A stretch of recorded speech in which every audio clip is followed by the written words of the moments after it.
প্রতিশ্রুতি সার বহুবার প্রশাসনকে জানিয়েও হয়নি সুরাহা। অবশেষে চাঁদা তুলে রাস্তা সারাই করলেন গ্রামবাসীরা। ঘটনাটি ঘটেছে বসিরহাট মহকুমার বাদুরিয়া ব্লকের চাতরা চণ্ডীপুর গ্রাম পঞ্চায়েতের পশ্চিম বেনা গ্রামের ঘটনা। চণ্ডীপুর গ্রামের দাসপাড়া থেকে দক্ষিণ বেনামোড় পর্যন্ত প্রায় 4 কিলোমিটার দীর্ঘ 15 বছর ধরে রাস্তার বেহাল দশা। এই রাস্তার উপর আটঘড়া, কানুপুর, রাজাপুর, শিমুলিয়া, শিবপুর সহ বেশ কয়েকটি গ্রামের মানুষজন নির্ভরশীল। দীর্ঘ কয়েকদিন ধরেই গর্ত জমা জল রয়েছে। গ্রামবাসীদের অভিযোগ, গ্রামের কোনো মানুষ অসুস্থ হলে তাকে অ্যাম্বুলেন্সে করে নিয়ে আসা যায় না, স্কুলে ছাত্রছাত্রীরা যেতে পারে না, বর্ষা এলেই দুর্ভোগ চরমে ওঠে। বারংবার গ্রাম পঞ্চায়েতের প্রধান, মেম্বার, ব্লক প্রশাসনকে জানানোর পরেও কোনো রকম সমাধান হয়নি। তাই গ্রামবাসীরা নিজেরাই চাঁদা তুলে রাস্তা মেরামতের কাজ শুরু করলেন।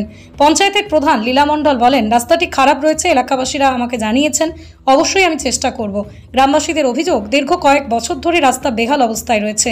বারংবার প্রশাসনিক মেম্বার, প্রধানদের জানানো হয়েও কোনো কাজ হয়নি। আমরা চাই দ্রুতই রাস্তাটির বাগানোর জন্য পদক্ষেপ নিক সরকার।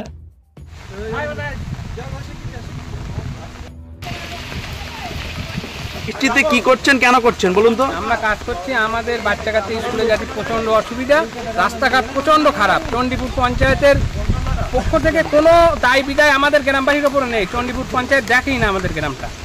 এই জন্য আমরা গ্রামবাসী দাঁড়ে দাঁড়ে গিয়ে যা টাকা উপার্জন হয়েছে তাই দিয়ে আমরা রাস্তার কাজ করছি। আপনারা নিজেরাই করছেন? নিজেরাই, গ্রামবাসী মিলে। মানে আপনারা চাঁদা তুলে রাস্তা করছেন? তুলে, হ্যাঁ, এতে কোনো পার্টিগত ব্যাপার নেই, গ্রামবাসী মিলে সবাই উপযোগী, সবাই দিচ্ছে টাকা। আচ্ছা, আপনারা এখানে কি পঞ্চায়েতকে জানিয়েছিলেন? পঞ্চায়েত, বিডিও সবাইকে জানিয়েছি, কেউ এদিকে আসেনি। তাই বাধ্য হলেন? বাধ্য হলেন। আচ্ছা, আপনারা এখন কি চাইছেন? কি চাইছি যদি রাস্তাটা গভর্নমেন্ট একটু আমাদের ভালো করে যায় পরবর্তীতে। আচ্ছা, আপনার নাম কি? আমার নাম মনির হোসেন।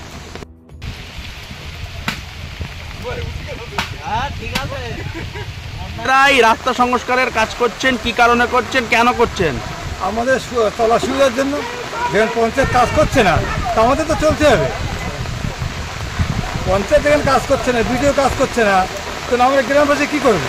আমাদের দায়, তাদের তো কোনো দায় নেই। তাদের দায় ছিল ভোট নেওয়ার, ভোটটা দিলাম, তাদের আমরা করলাম, আমাদের তো করছে না। আচ্ছা, আপনারা কি করছেন? আমরা কী করবো? আমরা এখন এই গ্রামের সবারকে তারা আমাদের নিয়ে এই কাজটা কাজ করছি। এত তো লোকের নাম বলে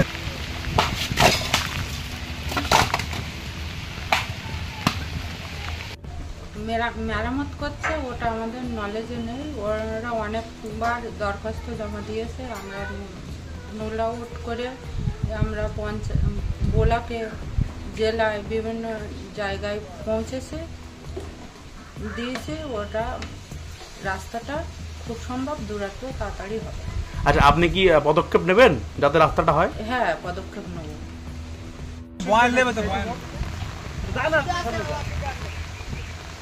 অন্তর্গত চণ্ডীপুর পঞ্চায়েতের পশ্চিম বেনা গ্রাম। আমার এই 27 বছর বয়স। আমি দীর্ঘ এই 10-15 বছর দেখছি আমার গ্রামের যে রাস্তার প্রতি খুব খারাপ পরিস্থিতি। এবং এই যে দীর্ঘদিন ধরে এই যে বর্ষাকাল বা অন্য সময় যে রাস্তা খারাপ, মানুষের যে যাতায়াতের পরিস্থিতি খুবই খারাপ। এবং এখানে যে এটা এমার্জেন্সি কারণে কোনো অ্যাম্বুলেন্স ঢুকবে, বা আমি একজন গ্রাম্য চিকিৎসক হিসাবেও যে প্র্যাকটিস করি, যে চিকিৎসার ক্ষেত্রে নিতে যে মানুষ আসবে, সাধারণ মানুষ আসবে, তাও আসতে পারে না। এবং গ্রামের মানুষ খুব অসুবিধার মধ্যে আছে। এমার্জেন্সি অ্যাম্বুলেন্স যে ঢুকবে তাও বা যাতায়াত করবে সেটাও নেই। যারা পার্টিগতভাবে যারা আছে বা যারা নেতা বিভিন্ন আছে, তারা বিভিন্নভাবে তারা বিফল। আজকে তারা কিছু করতেই পারছে না। রাস্তার দিকে তাদের কোনো গুরুত্ব নেই, এই ব্যাপারটাই নেই। এবং সেই জন্য